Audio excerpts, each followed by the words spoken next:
And I had friends that would say, like, that takes people years to go from where you were to where you went in 6 months. How did you do it? And the answer is I trusted myself and I allowed the mechanics of our brain to help me reprogram myself to get the results that I wanted in life.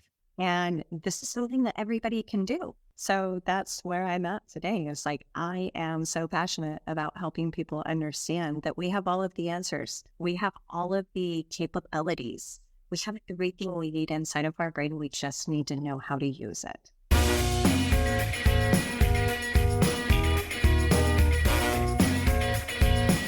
Welcome to Life After Corporate, your ultimate guide for making the leap from corporate leader to entrepreneur. I'm Deb Boulanger, entrepreneur, executive leader, and founder of the Launch Lab for Women Entrepreneurs. This is your time to break through the glass ceiling once and for all and get your ticket to the C-suite. Come back each week to get the leading strategies, advice, and tools that will give you the skills and confidence you need to replace your corporate paycheck. Are you ready? Let's go. Welcome back to another episode of Life After Corporate, my friend. And if you're new to our show, welcome home. Today, we're talking about how to master the matter between your ears, also known as your mindset. You've heard it said that success as an entrepreneur is 80% mindset, 20% mechanics.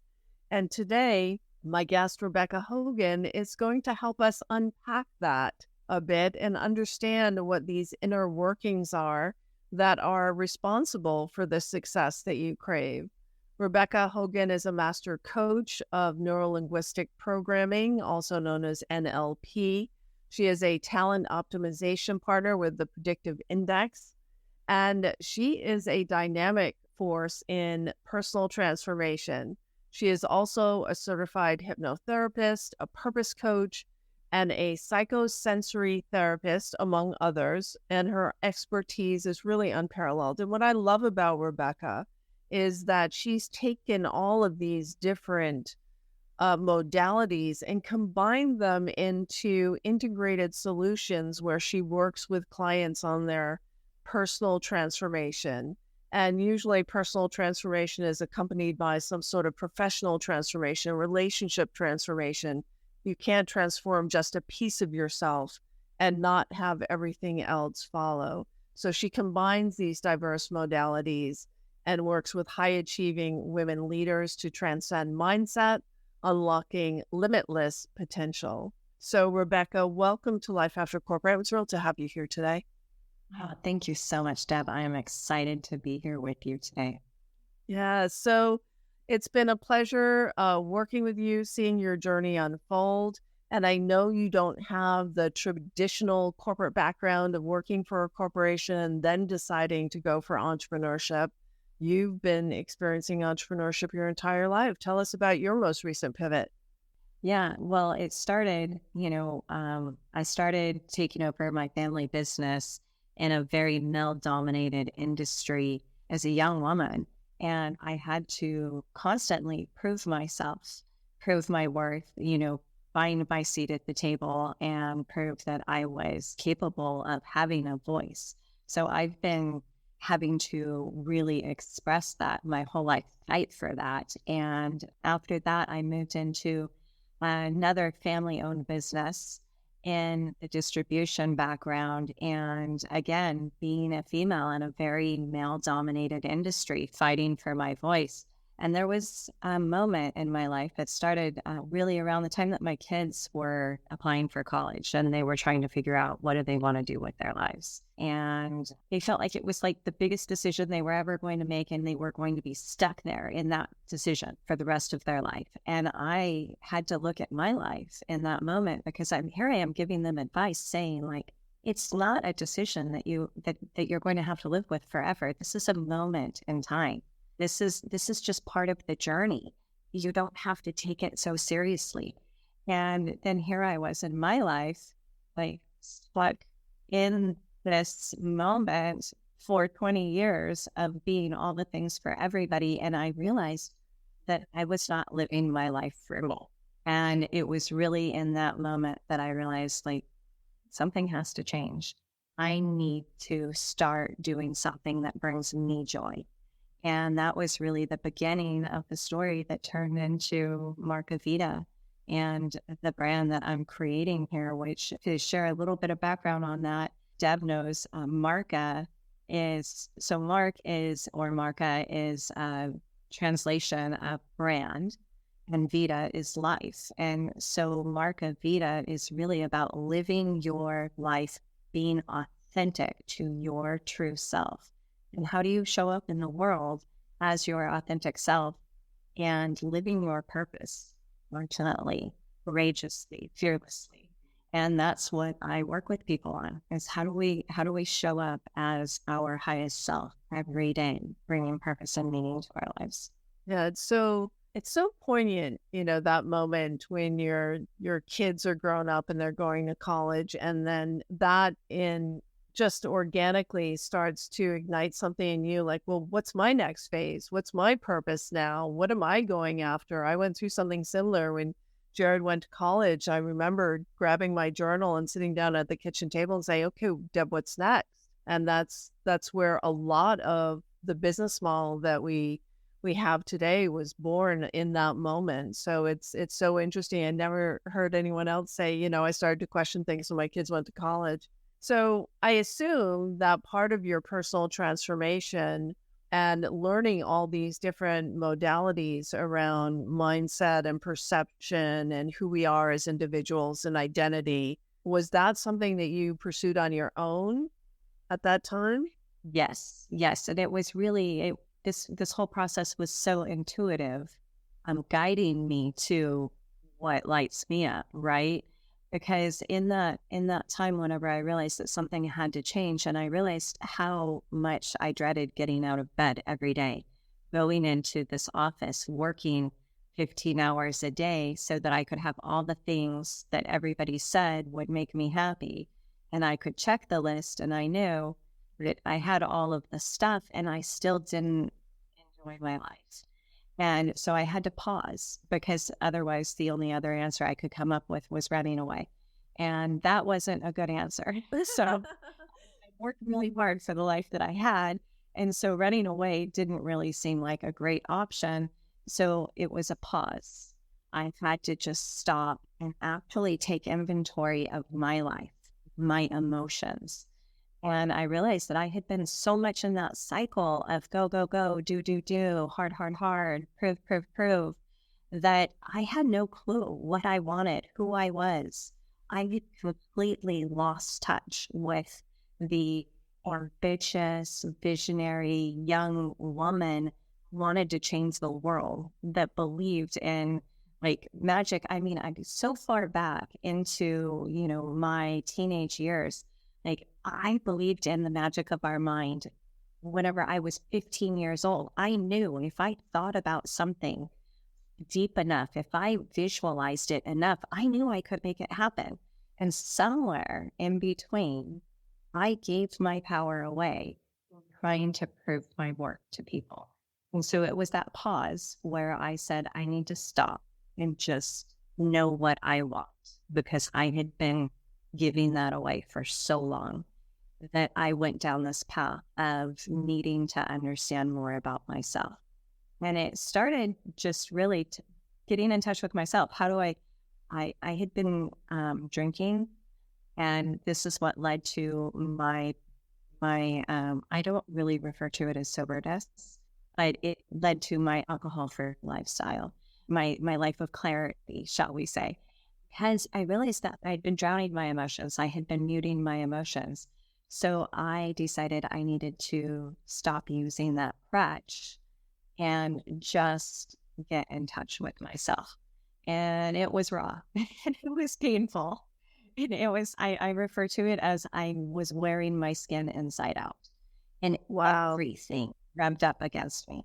If you looked at me the wrong way, if you said the wrong thing, my husband would come in and he would say, what time is dinner? And that to me was like, in my head, I heard it as, when is dinner? I'm hungry. You're not working fast enough. His little question, when is dinner, turned into that. And I would have to calm myself down and just breathe And this is getting in touch with myself. I was using the tools within myself that seemed to work, and I expanded on them. And like in that moment, I would go, probably take a breath, and I would say, it will be 30 minutes later than I had originally planned. And I would walk out of the kitchen and I would go upstairs and get on the elliptical machine. And I would go into a zone and I would tune out the whole world and the whole household. Do not interrupt me in that moment, because it was that moment that I was shifting my mindset. I was stepping out of that and allowing myself to feel what I was feeling, understand the meaning that I was giving the 3 words that he asked me, or 4 words, and how I turned them into this big story in my head that created all of these horrible emotions, horrible depleting emotions that made me feel bad. And what role was I playing in it? There were all these things that I would unpack in that moment. And I realized, like, I went through this process intuitively. It took about 6 months from the time that I started to the time that people were looking at me going, oh my gosh, what did you change? And the only answer I had, the only answer I had was nothing. Set my perspective.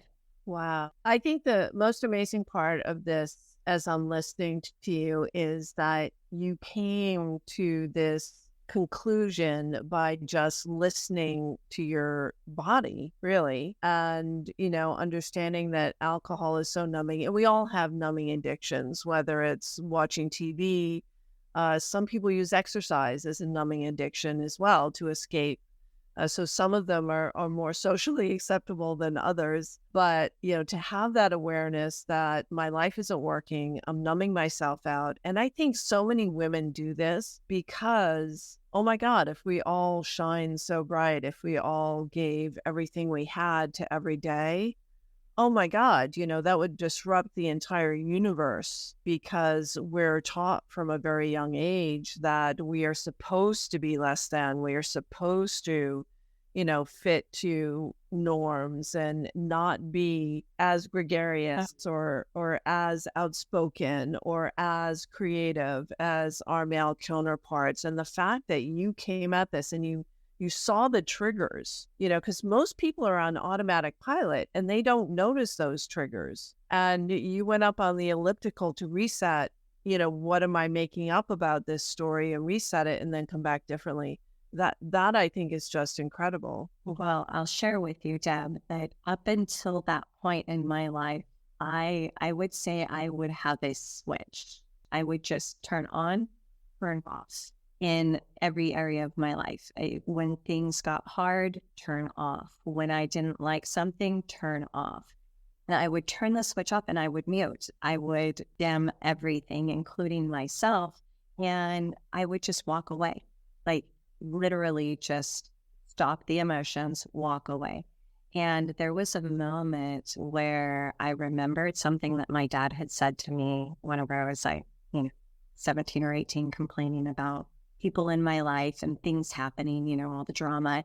And my dad said to me, if you don't change yourself, you will just be exchanging names and faces, and you will have the same results for the rest of your life.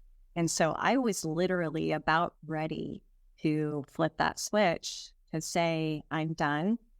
And I don't like this life. This is not what I wanted. And I was going to just start over from scratch, like literally. Like I was literally going, okay, I can grab a suitcase and I can grab that. And I was taking inventory. I was looking up, where can I move to?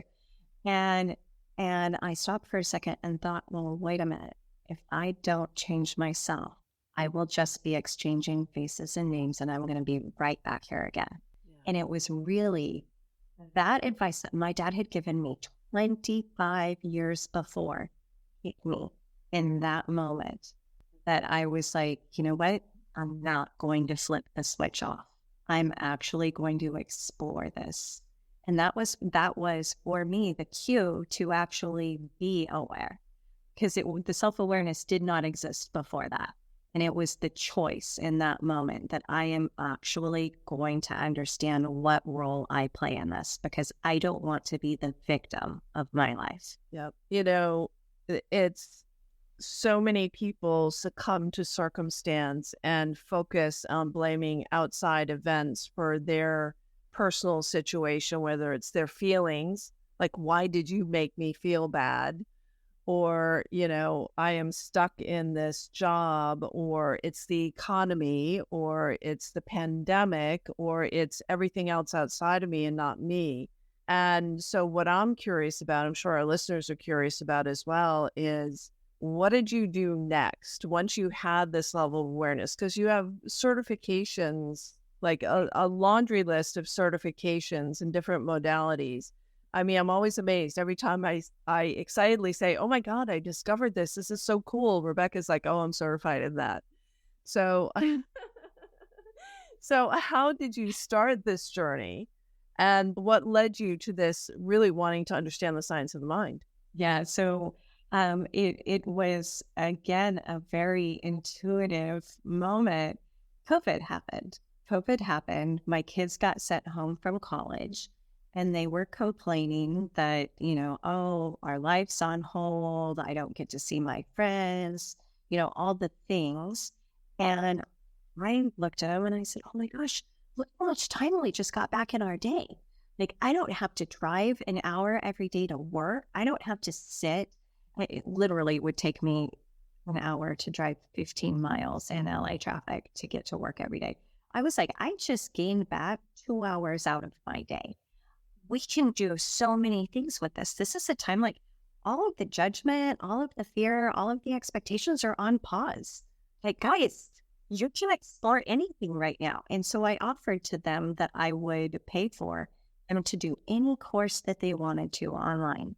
You can learn anything that has ever slightly piqued your interest. I will pay for that course, and I will pay you for taking the course, for investing in yourself in this time, as long as you share a conversation with me. I just want to sit down over lunch and talk about what you learned about yourself and what you learned new about something. Neither of them took me up on it. So I decided I'm going to be the example. So I went online and I started looking up courses, and I was actually going to look up a course on programming, like I want to make apps. And I always have these ideas about making things better, being in business. And, this path I've been on my whole life, it's always been, how do I improve things? So I was looking up programming, and then neurolinguistic programming popped up in my feed. And I said, what the heck? We can program our brains? What? This is real? And so I signed up for it. And I learned that all of these things that I did intuitively, the ways that I took pause, the identity shift that I made whenever I chose to stop drinking, all of these different things, the reason why exercise made me feel good, why it was able to calm down my nervous system, all of these things are explained by science. And there is actually it's like an owner's manual for our brain. And I was like, what the heck? The whole world needs to know this. And it became, in that moment, my mission to learn as much as I could about these things so that I could tie them together and really help bring this to people in a way that makes sense, that makes it easy. Because so many people told me that the shift that they saw in me in 6 months, we work with business mentors and different coaches, and they told me that, and I had friends that would say, that takes people years to go from where you were to where you went in 6 months. How did you do it?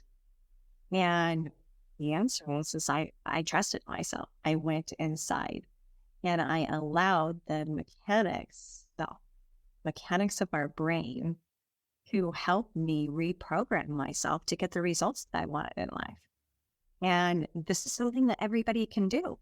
So that's where I'm at today. It's I am so passionate about helping people understand that we have all of the answers. We have all of the capabilities. We have everything we need inside of our brain. We just need to know how to use it. Just the same way that we need to know how to use a computer. You can have the best computer in the world, but if you don't give it the right instructions, if you don't install the right programs on it, you are not going to get any results. You will have a black monitor sitting in front of you doing nothing. And most of the people in the world today are dealing with outdated programs. Yes.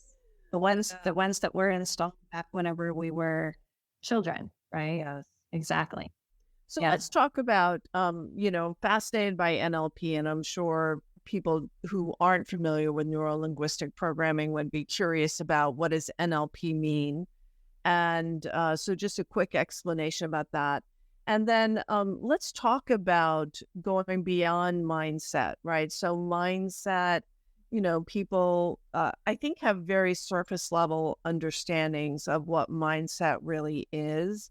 And some people might put a label on it and say, well, it means think positive, look at the positive side of things, or taking into account things like positive psychology.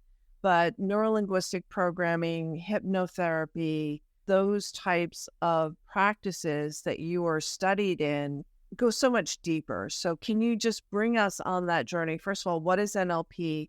And then let's peel back the layers of mindset into what it really means to change your mind. Awesome. Yes. So neurolinguistic programming, the communication of our brain, right? Neuro is brain, linguistic is language, and programming is behavior, right? So how does the language of our brain create the behavior in our life? And these are our programs. And so what, as it relates to mindset, let's start with mindset. So mindset, like you said, so many people think of mindset as, I just need to think good. I need to think good thoughts. I need to be positive about everything. And that takes effort. And we're trying to think our way into our results. And what we understand and know with neurolinguistic programming is that we have a conscious mind, our thinking mind, and then we have our unconscious or subconscious, our less than conscious mind. Those words interchangeable in this example. So if you think about an iceberg, whenever we see an iceberg, there's a tiny tip at the top that we see. And then under the water, there is this huge mass beneath the water that you can't see. That is how our brain works.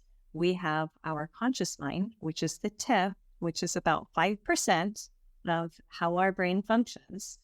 And then we've got the stuff below the surface, which is 95% of how we operate.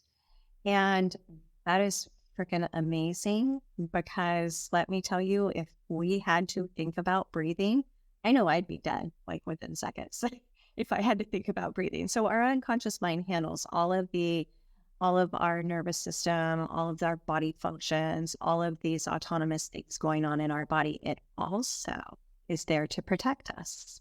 And so it creates all of these programs to keep us safe. And those programs are what spits out our behavior. And so I tell people, we can't think our way to positivity because we have all of these programs and this huge mass that's under the surface that is trying to protect us. And these programs were installed whenever we were children. They are things, examples that we've seen different ways in our narrow and limited experience of life at that point, but were put in place to protect us. And now we have new experiences, we have new skills, we have new capabilities, we have new environments, and those same programs might not be serving us anymore. And they might actually be getting in the way of, and most of the time they are, getting in the way of our success, our ability to enjoy life, our ability to be positive. So mindset we see is like on the surface, and we really need to go below the surface to figure out, what do I make that automatic? Because we are operating, when you look at that 95 to 5% ratio, we are 95% of the time on autopilot. And autopilot is operating on past experiences, past beliefs, past thinking. And so when you make the leap to entrepreneurship and everything is new, your automatic thinking no longer works. And so you have to consciously explore where the behaviors are coming from, where the fear is coming from, because we feel it as fear, we feel it as insecurity, we feel it as doubt, we feel it as confusion. So all of those physical manifestations of mind are because you've never been in exactly this place before. And so there is no operating system for showing up the way you're showing up today. And so you've been through this. You had to rewrite your operating system to go from being part of a family business to starting and running a business of your own. What else have you learned and employed along the way? Because, I mean, have you ever felt doubt, confusion, fear, insecurity? Rebecca's laughing. I mean, it's just, it's so, I mean, look, it's like the horizon, right? We can get out on a boat and we can sail out into the sun and towards the sun, and we are never going to reach that destination. So we are constantly upgrading our operating system. We are constantly reprogramming. We're constantly running into these ways that our magnificent brain is trying to protect us. And so, yes, I run into it all the time, and you have to unpack it, and one of the things that I like to talk about, and that has been a situation for me, is that we act like we're starting from scratch all of the time. So like you said, we don't have the program for that. But it's kind of like saying, well, I use scissors to open a bag in the kitchen.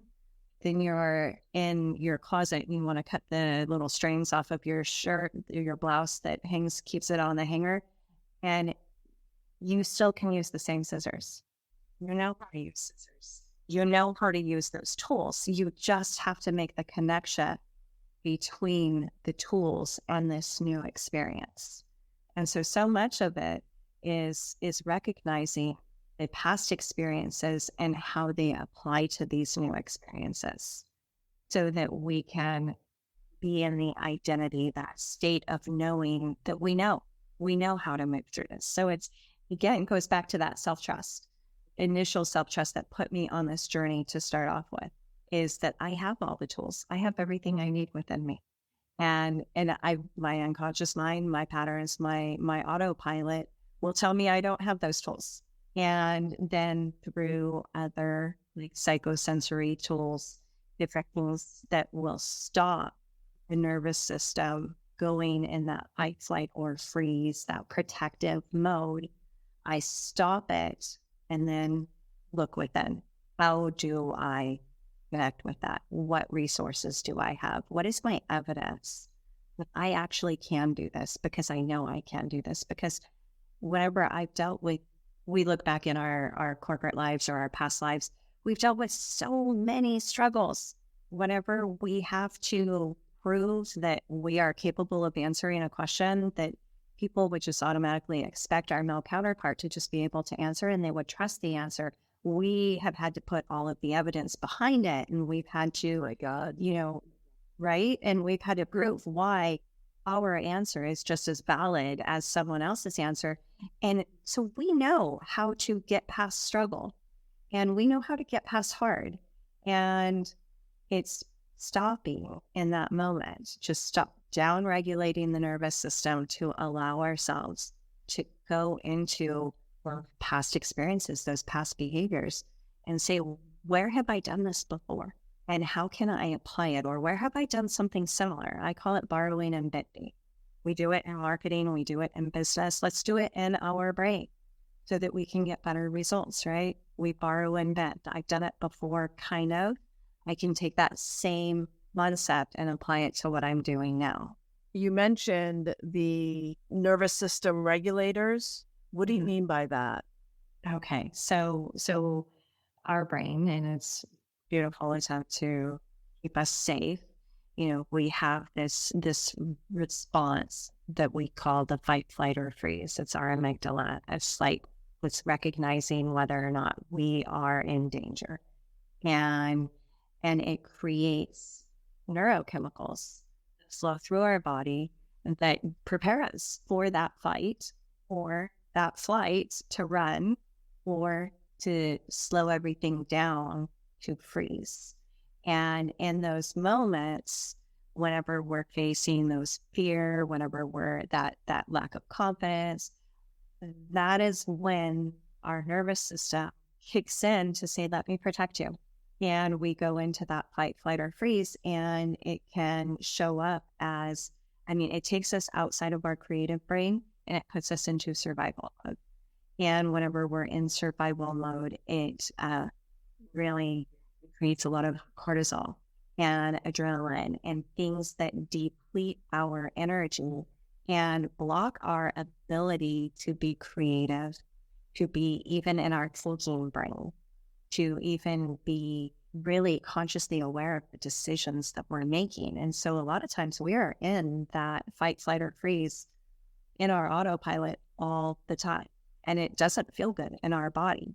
And when we reset our nervous system, what we're doing is we're taking our brain out of that fight, flight, or freeze. We're stopping the production of cortisol. We're stopping the stress hormones. We're stopping all of those depleting neurochemicals. And we are getting back into that state of flow, that bliss, those beautiful neurochemicals, dopamine, serotonin, GABA, all of oxytocin, these other chemicals that replenish us, that give us energy. And so it's in that stopping and getting out of that fight, flight, or freeze is what I mean whenever I say that. And there's various tools that you have to do that, right? When you said oxytocin, I was just thinking, oh, just have more orgasms. Yes, that's a nervous system, is it a nervous system deregulator? Is that the term that we're using? Yeah, I call it downregulating. Downregulating. It's referred to as our sympathetic and our parasympathetic mind. And so the way that I remember this, because brains are very like symbols. And so I add symbols to things. Parasympathetic, I think of a parachute. So whenever you have the parachute, that's whenever you're floating down safely. And sympathetic is the opposite of. So that's whenever I'm in my fight, flight, or freeze, right? And so that's when we shift. So we go into that.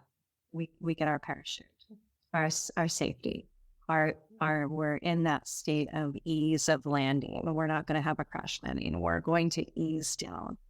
And so, yeah, it's down regulating so that we're reducing those depleting energy chemicals in our body. Give us one or two examples of how you can down regulate the nervous system. Because I would imagine, when you're in fight, flight, freeze, that's doubt, confusion, fear, resistance, all of that entrepreneurs experience, and that takes you out of the creative mode. And when you're an entrepreneur, creation is where it all happens. So how do you down regulate when you catch yourself in these negative emotional states to bring you back to a place of what would you call the place of peace and creation? I call it flow. I call it flow. So, right, people say, just breathe. Breathing does downregulate the nervous system. There's multiple different ways. There's coaches that strictly teach breathing. The fastest, easiest breathing that I can share is actually breathing into your heart space, is actually putting your hand over your heart. And rather than taking deep breaths, filling up your belly, take the breath and visualize it going into your heart space. And as you're doing that, if you can bring up a memory, like actually go into a memory of a really replenishing, regenerating type of experience, a love. I go to my cats. I go to my cat because even when my cat's bad, I still love him. He never pisses me off. So, I tell people, go to your fur babies because your husband's going to piss you off. Your kids are going to piss you off at some point. So we go to those memories, or the beach, or, our happy place, the place that feels good. And we visualize that as if we are in that moment as we're breathing into our heart space.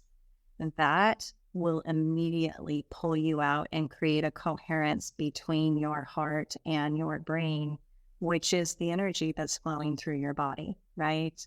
And so it creates a flow of your energy that puts you back into that creative state. That's my favorite breathing method. There's my favorite, the psychosensory, right, is whatever we combine touch with our brain. And so havening is a process that I use.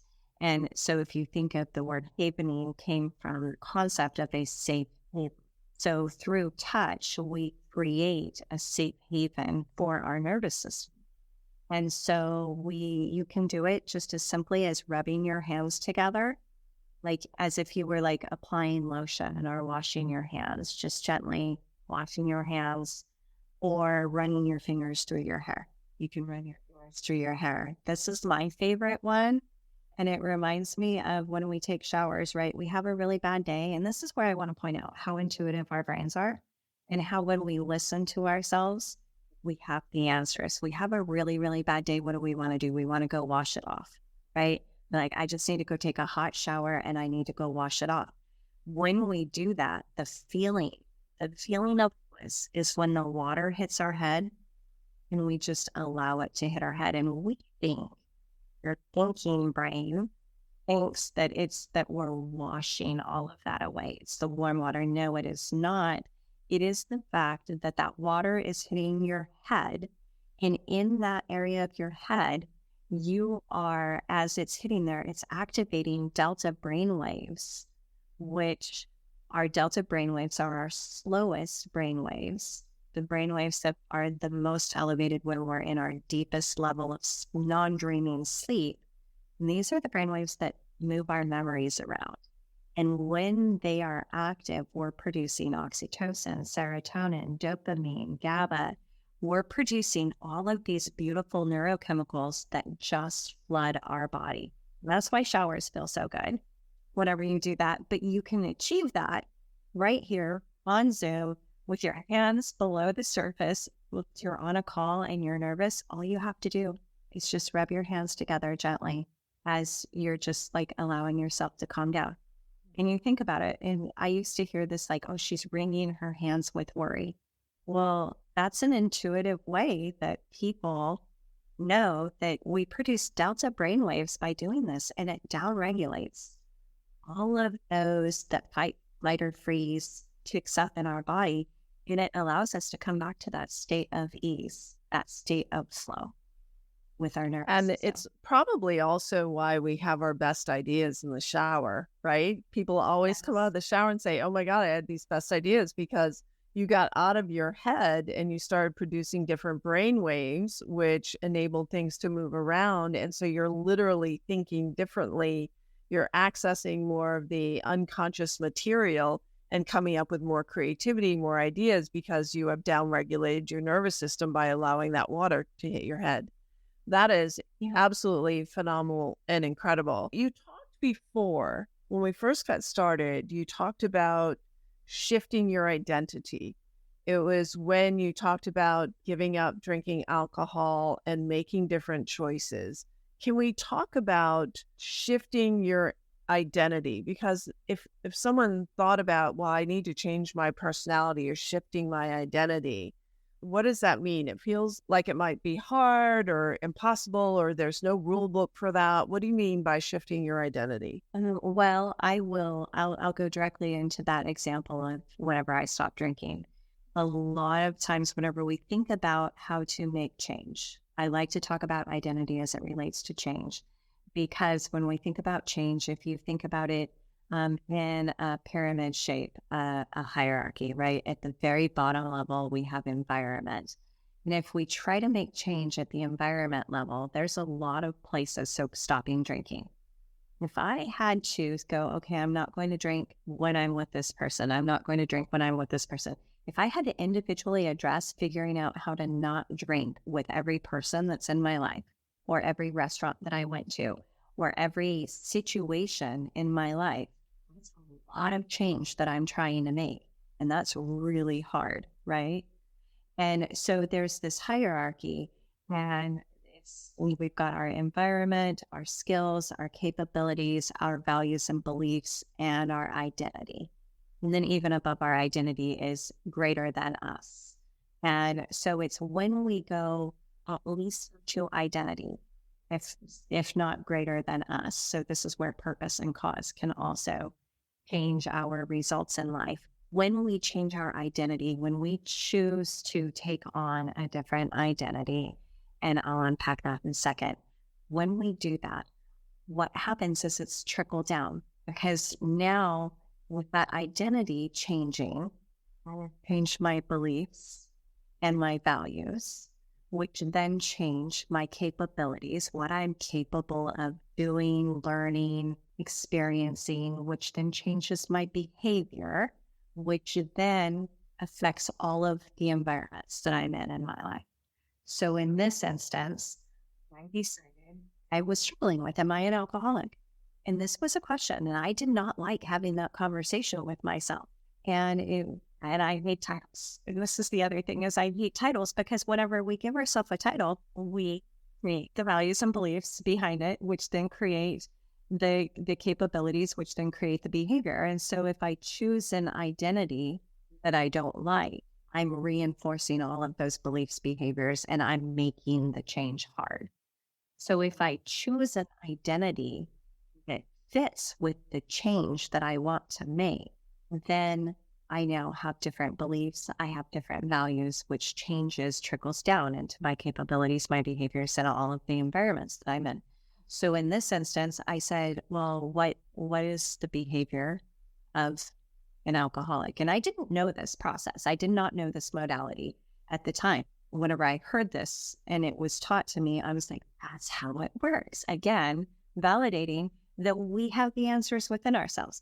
But whenever I heard this, so it was, if I don't like title, then I need to decide, what is the behavior?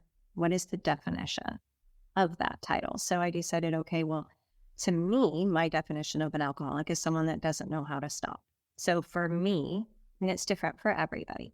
And for me, I said, okay, so if I go to one drink a day, then I must not be an alcoholic. So then I went to one drink a day, and I found that every day, whenever I dealt with stress, when I dealt with challenges, when someone pissed me off, the first thing that came to mind was the margarita that I was going to have at the end of the day. And that allowed me to get through my day.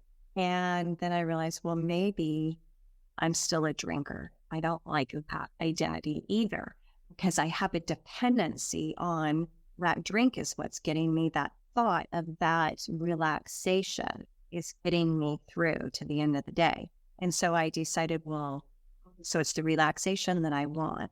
It's the peace that I want.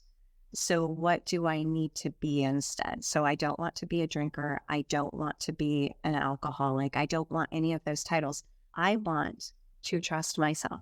I want to believe in myself. I want to love myself. And so whenever I put this up at the highest identity of, I love myself, I am me, in love with me, I am taking care of myself. And whenever I chose that, it changed all of my values. It changed all of my beliefs, which changed my capabilities, which changed my behavior. It made it so easy to go, no, I don't drink. And there was a moment, it was really hard. I walked into my favorite Mexican food restaurant that I would go to probably like 5 times a week. And they sensed whenever I entered the room, because my margarita would already be on the bar before I even got up to the bar. I had to tell them, like, please don't make me one until I ask for one again. And they were hurt, because they liked to serve. You know, they love to help me wind down at the end of the day. And so I had to ask them, can you make me a soda water with lime mist? And until I ask you for something different. And in that moment, I realized I had made that shift, because I was no longer a drinker. I was no longer an alcoholic. Instead, I was in touch with myself. I was being true to me. A good example also is just not eating wheat. Like, I'm gluten-free. When you choose to take that identity, I'm gluten-free, it's a whole lot easier to say, no, I don't eat bread. No, I don't eat cake, because it has gluten in it. It's so much easier, right? So the identity creates the ease of the behavior and all of the different aspects of your life. Wow. So the initial choice point is choosing a new identity. And then the ripple effect is that the other choices that follow it become so much easier. Right. And so, for the people who are listening, you've made a choice, or thinking about making a choice to start a business as an entrepreneur.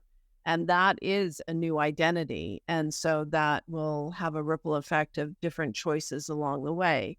When someone offers you a job, instead of saying, oh my God, yes, I love that regular paycheck. Maybe you're saying something different, like, no, I've made a different choice. I'm going to make money my way. I'm going to become the creator of my own destiny. So it's very interesting.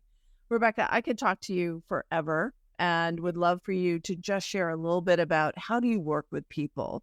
I'm sure that this has piqued the interest of many who are listening to this who want to choose a different identity. And I think that's a beautiful place to wrap up our interview and talk about how to work with you and how you put those pieces in place so that you can make these new choices. Yeah. So I have a group coaching program that's coming up. It's really an immersive program of group coaching, mentorship, and private one-to-one coaching that really helps people in that it's really tapping into awakening their authenticity so that they can step into their personal power, so that they can really unlock the magic, the science behind their unconscious mind to help create programs and strategies that are serving them. And through the community, through the real life applications, talking about how do we apply these teachings and learnings into real life, we have full integration. So that's coming up starting on August 1st. And I also am really excited about a retreat that I'm hosting in October that is really in those moments where you know that what you have is not where you want to be, and you want to explore, how do I find more purpose? How do I find more meaning in my daily life? What is that identity, right? What is the identity that I want to take on to allow me to live that fulfilling, impactful, meaningful life? This retreat is called Soul Purposeful. And I'm so excited to say that it's actually held in Carefree, Arizona. And there is literally, the town is called Carefree. I love it. Coming up in October. And all of this you can find on my website, Marka Vida, and it's Mark A-H, so M-A-R-K-A-H, Vida, V-I-D-A. And I like to say it's Marka Vida. It's your life brand with a little in it. So you can find that on my website, and you can also follow me on Instagram. Again, it's just Marka Vida, Facebook, Marka Vida, LinkedIn. You can find me on Marka Vida. You can find me in all of those places. And then for people that are really looking for that liberation and they're really stuck and they're not ready for group environments and stuff, I do private coaching. I do one-to-one coaching because sometimes we need that private personal guidance to really concentrate on liberating ourselves. And that is something that I also love to offer because I love that transition. Whenever people go into that aha moment, that they have all of the power within themselves. Yes. I think, that's a primary takeaway, is that you have all the power within yourself to change. You just need to be able to unleash it. And if you don't have the tools, then working with Rebekah will help you access the tools so that you can create a new identity, create a new consciousness, and download a new program. And speaking of programs, you also have an app, because you actually did create an app. You started all of this by wanting to learn programming, and you ended up learning about how to program the mind, and then you create an app. Tell us about the app. Yeah, so the app is it is a complement to the personal coaching and different things, but the version that I offer to the world, and it will always be free because I'm so passionate about helping people, is that it is daily bookends, is what I call it. So it's the program within the Marka Vida app, and it is just called Marka Vida again. And the daily bookends is a journal prompt for the morning and for the evening that asks questions through simple reflection will rewire your brain. It will reprogram your brain to make life easier and to be in more of a state of flow, to find those moments that bring purpose and meaning in your life. So I do invite anyone to download that app. I personally use it every day myself. And it originally started because I needed it as a tool for myself to create intention in my day. And so it helped me on that entrepreneur road because sometimes you can go down rabbit holes and stuff. And so being able to bookend my day and really stay focused on intention and identity, who I am when I'm at my best, all of those things, it was a great tool for me, which is why I decided to open it up for everybody. And how revolutionary a free app, and one that will actually help you be more of what you want, create more of what you want in your life, and be more of who you want to be. Rebekah Hogan, so great to have you on Life After Corporate. Thank you so much for joining us today. Thank you so much, Deb. That's it for now, my friends. We will see you next time on Life After Corporate. And until then, figure out who you want to be and then connect with Rebekah and join her on retreat or in one of her programs so that you can get the tools you need to make more of the choices that you want to make. More later. Take care, everyone.